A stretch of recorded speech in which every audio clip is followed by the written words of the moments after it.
بسم اللہ الرحمن الرحیم۔ سورۃ البقرہ کے خلاصہ کا تیسرا اور آخری حصہ ہے یہ۔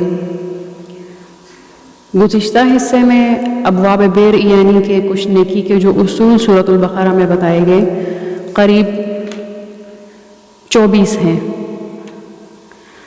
14 کا ذکر ہوا تھا، 15ویں کا ذکر کرتے ہیں کہ حالت حیض میں بیوی کے ساتھ جماع جائز نہیں، کیونکہ حیض کے خون میں ایسی نجاست اور جراثیم پوشیدہ ہیں جن کی وجہ سے دونوں کی صحت پر اثر پڑ سکتا ہے۔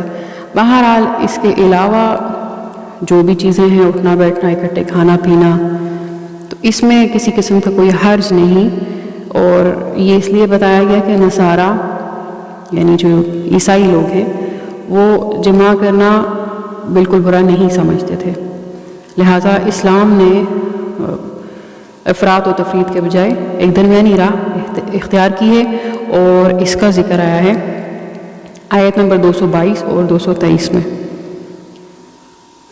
نمبر 16، اگر کسی شخص نے یہ قسم کھا لی ہے کہ وہ 4 ماہ تک اپنی بیوی کے قریب نہیں جائے گا، تو 4 مہینے گزر جانے کے بعد خود بخود طلاق واقع ہو جائے گی۔ البتہ اگر اس دوران اس شخص نے خود رجوع کر لیا تو نکاح باقی رہے گا، لیکن یہ جو قسم اس نے اٹھائی تھی نا، اس کے توڑنے کا کفارہ لازم ہوگا۔ اس کا ذکر ہوا آیت نمبر 226 اور 227 میں۔ نمبر 17، سورۃ البقرہ میں جتنی تفصیل کے ساتھ طلاق، عدت اور رضاعت یعنی کہ بچے کو دودھ پلانا وغیرہ کے مسائل بیان کیے گئے ہیں، اس قدر تفصیل کے ساتھ کسی دوسری صورت میں بیان نہیں کیے گئے۔ اس سلسلے میں یہ جان لینا ضروری ہے کہ اللہ تعالیٰ کی نظر میں طلاق کے قابل نفرت ہونے کے باوجود مخصوص حالات اور مجبوریوں کی بنا پر طلاق کی اجازت دی گئی ہے، کیونکہ بعض اوقات میاں بیوی میں سے کوئی ایک ایسا ہوتا ہے جو اپنی بد اخلاقی، بد کرداری یا باغیانہ رویہ وغیرہ کی وجہ سے گھر کو جہنم بنا دیتا ہے، سکون ختم۔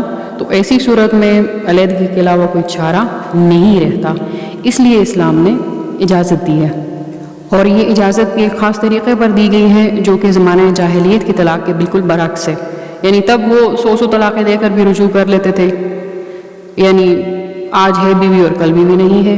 بہرحال اسلام نے 3 طلاق سے زیادہ کی اجازت نہیں دی، یعنی 2 طلاقوں کے بعد تو رجوع ہو سکتی ہے، لیکن تیسری ہو گئی اب رجوع کی کوئی بھی صورت باقی نہیں رہتی۔ اس کا ذکر ہوا ہے آیت نمبر 229 میں۔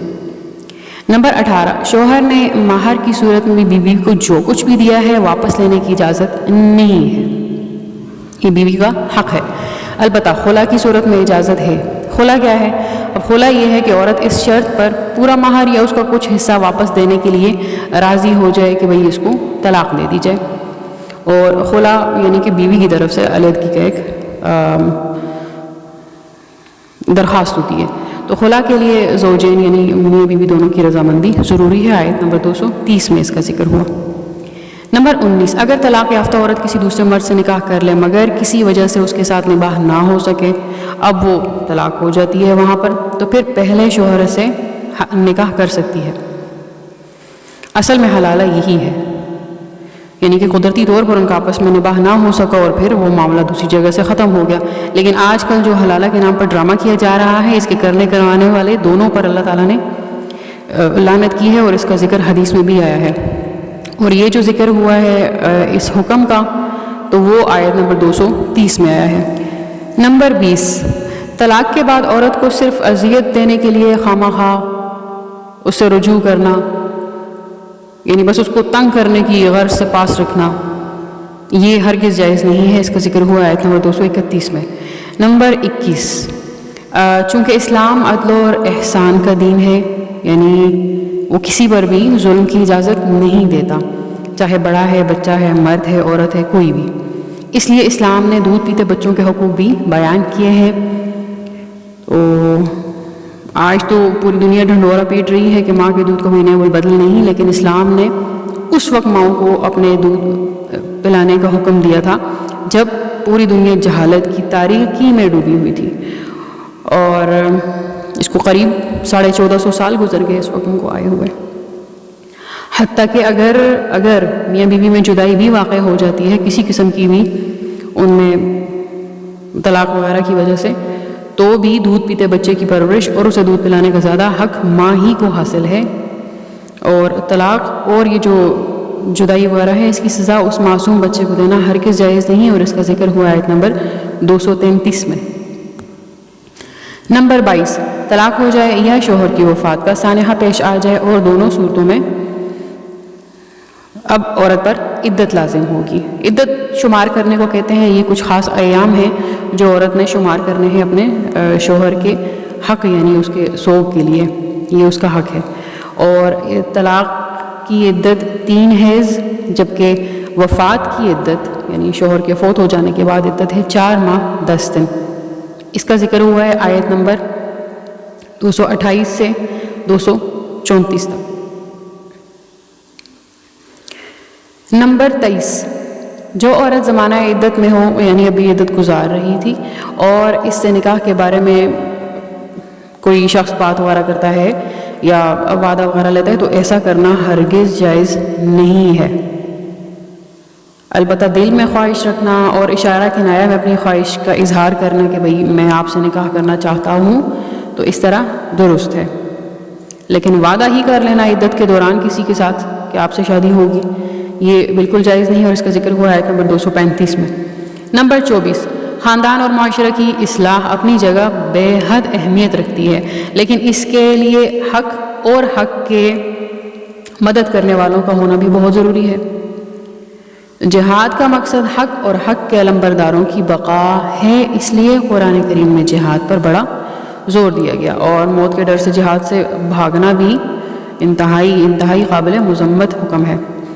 اور بعض مقامات پر اس حوالے سے پچھلی امتوں کے قصے بھی بیان کیے گئے ہیں۔ تو یہاں دوسرے پارے کے اختتام پر بھی 2 قصے مذکور ہیں۔ پہلا قصہ ایسی قوم کا ہے جو طاعون کی بیماری پھیل جانے کے بعد موت کے ڈر سے گھروں کو چھوڑ کر بھاگ کھڑی ہوئی تھی، لیکن یہ بھاگ جانا بھی تو ان کو موت سے نہ بچا سکا۔ موت جہاں اور جس وقت مقرر ہے وہ تو آ کر ہی رہے گی۔ تو سبق کیا ملا؟ تدبیر تقدیر کو نہیں بدلتی۔ دوسرا قصہ ہے بنی اسرائیل اور حضرت طالوت کا، جن کی قیادت میں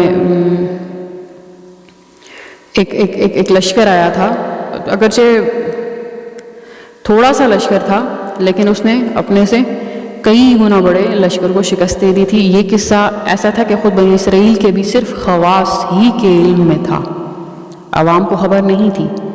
تو حضرت محمد صلی اللہ علیہ وسلم کی پاک زبان سے تاریخ کی اس بھولی ہوئی داستان کا بیان ہو جانا اس بات کی دلیل ہے کہ آپ کا رابطہ اس اعلیٰ ذات سے ہے جس کی نظر سے تاریخ کی کوئی کڑی بھی اوجھل نہیں ہے، وہ اللہ کی ذات ہے، اور یہ کہ آپ صلی اللہ علیہ وسلم واقعی سچے رسول ہیں۔ اسی لیے اس قصہ کے آخر میں یہ ارشاد فرمایا ہے کہ یہ اللہ تعالیٰ کی آیتیں ہیں جو ہم آپ کو ٹھیک ٹھیک پڑھ کر سناتے ہیں، اور بلا شبہ آپ ہمارے رسولوں میں سے ہیں۔ یہاں آ کے ختم ہو جاتا ہے دوسرا پارہ۔ تیسرے پارے کا آغاز ہوتا ہے ان کچھ خاص خصائص کے ساتھ یا خاص خصوصیات کے ساتھ جو کچھ انبیاء کو عطا کی گئی، یعنی کسی کو سیاست عطا کی، کسی کو قیادت عطا کی گئی، کسی کو بلا واسطہ ہم کلامی کا شرف عطا کیا گیا، کسی کی تائید واضح معجزات سے کی گئی۔ تو یہ تمام انبیاء اپنے بلند مرتبہ کے باوجود فضل و شرف میں ایک جیسے نہیں تھے، بلکہ بعض کو بعض پر فضیلت حاصل تھی، جیسے بعض انبیاء کو دوسرے بعض پر فضیلت حاصل ہے، اسی طرح سے بعض امتوں کو بھی دوسری امتوں پر فضیلت حاصل ہے۔ چونکہ بہت ساری خصوصیات اور امتیازیات کی بنا پر ہمارے آقا حضرت محمد صلی اللہ علیہ وسلم کو تمام انبیاء پر فضیلت حاصل ہے، لہٰذا آپ کی امت کو بھی دوسری تمام امتوں پر فضیلت حاصل ہے۔ تو انبیاء کے فضائل اور مختلف مراتب کو بیان کرتے ہوئے یہ صورت ہمارے سامنے اس آیت کو پیش کرتی ہے جو کتاب اللہ کی افضل ترین آیت ہے، یعنی آیت الکرسی۔ تو اس میں 17 بار اللہ تعالیٰ کا ذکر آیا ہے، کہیں صراحتاً اور کہیں اشارتاً۔ تیسرے بارے میں حضرت ابراہیم علیہ السلام، حضرت عزیر علیہ السلام کے قصے بھی ہیں، یعنی ابراہیم علیہ السلام کا تو وہ قصہ ہے کہ جب انہوں نے نمرود بن کنعان جیسے سرکش اور متکبر کے ساتھ مباحثہ کیا تھا، اور وہ قصہ بھی کہ جب انہوں نے اللہ سے درخواست کی تھی کہ مجھے مردوں کو زندہ کرنے کا منظر دکھا دیجیے۔ تو اسی طرح حضرت عزیر علیہ السلام کے دل میں ایک تباہ شدہ بستی کو دیکھ کے خیال پیدا ہوا تھا کہ کیا معلوم اس بستی کو دوبارہ کیسے زندہ کیا جائے گا۔ چنانچہ خود ان پر 100 سال کے لیے موت مسلط کر دی گئی اور پھر ان کو زندہ کیا۔ سبحان اللہ۔ تو سورہ بقرہ کے مطالعہ سے پتہ چلتا ہے کہ اس صورت میں 5 جگہ احیاء موتیٰ یعنی کہ مردوں کو زندہ کرنے کا موضوع ذکر کیا گیا ہے۔ نمبر 1، اس مقتول کے واقعے میں جو گائے کا گوشت جسم کے ساتھ لگنے کے بعد زندہ ہوا تھا۔ نمبر 2، بنی اسرائیل کے ان معاندین اور سرکشوں کا قصہ جنہوں نے رؤیت باری تعالیٰ یعنی اللہ تعالیٰ کو دیکھنے کا مطالبہ کیا تھا، پھر ان پر موت طاری اور واپس زندہ کیے گئے۔ نمبر 3، اس قوم کے قصے میں جو طاعون سے بچنے کے لیے گھروں سے بھاگ کھڑی ہوئی تھی۔ نمبر 4، حضرت عزیر علیہ السلام کا قصہ، اور نمبر 5، حضرت ابراہیم علیہ السلام کا قصہ۔ تو ان 5 مقامات پر معلوم ہوا کہ اللہ مردوں کو دوبارہ زندہ کریں گے۔ اب یہ جو سب باتیں ذکر ہوئیں سورہ بقرہ کے حوالے سے، اس کے علاوہ بھی کچھ خاص مضامین ہیں جو اس صورت میں بیان ہی ہوئے ہیں، جیسے کہ نمبر 1، دین اسلام انسانیت، انفاق فی سبیل اللہ، اخوت اور محبت، فضل و احسان کا دین ہے۔ گویا انسانی فلاح کا کوئی بھی پہلو نہیں جس کی قرآن نے دعوت نہ دی ہو۔ سب سے پہلے اللہ کی راہ میں خرچ کرنے والوں اور اخلاص کی بنا پر انہیں حاصل ہونے والے ثواب کو اس کاشتکار کے ساتھ تشبیہ دی جو زمین میں ایک دانہ بوتا ہے اور اس سے 7 بالیاں اگتی ہیں، ایک ایک بالی میں 100 دانے ہوتے ہیں۔ یوں کاشتکار زمین کو ایک دانہ دے کر اس سے سینکڑوں دانے واپس لے لیتا ہے۔ تو یہی حال اس شخص کا ہے جو اللہ کی رضا کے لیے 1 روپیہ خرچ کرے تو 1 روپیہ خرچ کرنے کی بنا پر اس کو سینکڑوں نہیں بلکہ ہزاروں نیکیاں مل جاتی ہیں۔ جبکہ دوسری طرف وہ شخص ہے جو محض دکھاوے کے لیے صدقے کرتا ہے، تو اس کی مثال اس کسان کی ہے جو اپنی فصل کسی ایسی چٹان پر بو دیتا ہے جس پر مٹی کی ہلکی سی تہ بچھی ہوئی تھی، باقی تو چٹان ہے۔ جیسے ہی تیز بارش آئے گی تو مٹی اور بیج دونوں اڑ جائیں گے اور نیچے تو چٹان کی چٹان رہ گئی اور اس کی ساری محنت ضائع ہو گئی۔ اور پھر صدقہ و خیرات کی شرائط اور آداب بھی بیان کرتے ہوئے اللہ نے فرمایا کہ مناسب بات کہہ دینا، اچھی بات کہہ دینا، درگزر کر دینا اس صدقے سے بہتر ہے جس کے بعد دل آزاری کی جائے۔ آیت نمبر 253 میں اس کا ذکر ہے۔ دوسرا حکم یہ دیا کہ اے ایمان والو اپنی کمائی میں سے اور جو ہم نے تم کو دیا ہے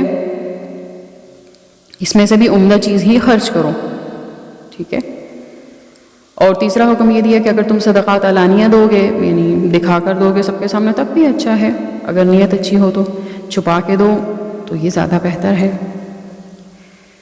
دوسرا حکم ہے کہ سورۃ البقرہ میں جو شرعی مسائل بیان کیے گئے تھے ان میں سے ہمارے دور کا ایک اہم مسئلہ حرمت ربا یعنی سود کے حرام ہونے کا حکم ہے۔ تو سود خور کو اس شخص کے ساتھ تشبیہ دی گئی ہے جو جنات اور شیاطین کے اثر کی وجہ سے خپتی، دیوانہ اور پاگل سا ہو جاتا ہے۔ تو دنیا میں بھی یہ خپتیوں والا حال ہے اس کا، اور قیامت کے دن بھی سخت عذاب میں ہوگا، ٹھیک ہے۔ یعنی اس جیسی بڑی وعید یا بڑا ایک سخت سا وعدہ کسی بڑے سے بڑے گناہ پر بھی قرآن میں نہیں آیا۔ اس کا ذکر ہوا ہے آیت نمبر 278 اور 69 میں۔ اب یہاں پر ایک چیز اور غور کی جائے کہ قرآن نے صدقہ کے فضائل و آداب بیان کرنے کے فوراً بعد ربا کے نقصانات اور تباہ کاریاں بیان کی ہیں۔ تو اصل میں صدقہ اور ربا دونوں ایک دوسرے کے متضاد ہیں، یعنی یہ دونوں نظام ایک دوسرے کے بالکل الٹے ہیں۔ صدقہ میں احسان ہے، پاکیزگی ہے، تعاون ہے، جبکہ سود اور ربا میں بخل، گندگی، خود غرضی، لالچ۔ تو صدقہ میں دیا ہوا مال واپس لینے کی نیت ہرگز بھی نہیں ہوتی، جبکہ سود میں تو اوریجنل دی ہوئی چیز سے بھی ڈبل لیا اس سے زیادہ لینے کا ایک ارادہ اور نیت ہوتی ہے، شرط ہوتی ہے باقاعدہ۔ تو صدقے سے آپس میں محبت بڑھتی ہے، ہمدردیاں بڑھتی ہیں، جبکہ سود سے آپس میں نفرتیں بڑھتی ہیں۔ صدقہ دینے سے اللہ تعالیٰ نے مغفرت کا وعدہ کیا، جبکہ سود خور پر تو اللہ تعالیٰ نے واضح طور پر لعنت فرمائی ہے اور کہا ہے کہ اس سے اعلان جنگ ہے ہمارا۔ اور سود کے نفسیاتی، اخلاقی، معاشی اور معاشرتی نقصانات اتنے واضح ہیں کہ اب سود کے حامی اور اس کے ماننے والے بھی کم از کم دبی زبان میں اس کا اعتراف کرنے لگے ہیں۔ تیسرا حکم سود کی حرمت یعنی ربا کی حرمت کا حکم بیان کرنے کے بعد قرض، تجارت، باہمی لین دین اور رہن کے احکامات کا ذکر کیا ہے۔ اس سے یہ بات ثابت ہوتی ہے کہ اللہ تعالیٰ صرف عبادات پر ہمیں بند نہیں کر رہے، معاملات ضروری ہیں۔ اور ایک چیز یہاں اور قابل غور ہے کہ یہ آیت قرآن مجید کی سب سے طویل اور لمبی آیت ہے، جس سے معلوم ہوا کہ اللہ تعالیٰ نے اپنی اس کتاب مقدس میں مالی معاملات کو کس قدر اہمیت دی ہے۔ تو اب اس آیت کریمہ سے جو خاص احکامات ملے وہ یہ ہیں۔ نمبر 1، ادھار کے تمام معاملات میں تحریری دستاویز تیار کر لینی چاہیے، ہر ایک چیز لکھی ہوئی ہو۔ نمبر 2، جب ادھار کا معاملہ کیا جائے تو اس کی میعاد یعنی وقت مقررہ ضرور مقرر کر لیا جائے، اور وقت مقرر بھی ایسا ہو کہ اس میں کوئی ابہام یا شک نہ ہو، یعنی 2 تاریخ 3 تاریخ اس طرح۔ نمبر 3، دوران سفر اگر دستاویز کی تیاری ممکن نہ ہو تو رہن رکھ کر بھی قرض لیا جا سکتا ہے۔ نمبر 4، اگر ہاتھوں ہاتھ تجارت ہو رہی ہے یعنی اسی وقت دست بدست، تو اس صورت میں تحریر لکھنا کوئی ضروری نہیں کیونکہ معاملہ ختم ہو رہا ہے۔ تو چونکہ سورہ بقرہ میں نماز، زکوٰۃ، حج، روزہ، جہاد، صدقہ، سود، طلاق، عدت، سارے کے سارے ہی تقریباً شرعی احکام بیان ہوئے ہیں، اس لیے سورت کے اختتام پر یہ بات واضح کر دی گئی ہے کہ اللہ تعالیٰ کسی بھی انسان پر اس کی طاقت سے زیادہ بوجھ نہیں ڈالتے۔ آیت نمبر 285۔ اس طرح اللہ تعالیٰ نے اس سورت کا اختتام ایک انتہائی جامع ترین دعا کے ساتھ کیا ہے، جس میں مسلمانوں کو سکھایا گیا ہے کہ وہ بارگاہ الہی میں یوں درخواست کیا کریں گے، اے اللہ اگر احکام کی تعمیل میں ہم سے کوئی غلطی ہو جائے تو معاف کر دیجئے۔ تو جب تک مسلمان احکام الہیہ پر اپنی استطاعت کے مطابق عمل کرنے کے ساتھ ساتھ اپنی غلطیوں اور کوتاہیوں پر استغفار بھی کرتے رہیں گے اور اللہ سے یہ دعا بھی کرتے رہیں گے کہ یا اللہ ہمیں ان بوجھوں سے بچا لیجئے جن کی ہم پر طاقت نہیں ہے، تو انشاءاللہ وہ اگلی قوموں جیسے انجام بد یا برے انجام سے بچے رہیں گے۔ اللہ تعالیٰ ہمیں ان باتوں پہ عمل کرنے کی توفیق عطا فرمائے، اور اللہ تعالیٰ ان بوجھوں سے بچائیں جن کو ہم اٹھا نہیں سکتے، اور اللہ تعالیٰ ہمیں یہود و نصارہ جیسے برے انجاموں سے محفوظ رکھے۔ آمین۔ السلام علیکم ورحمۃ اللہ وبرکاتہ۔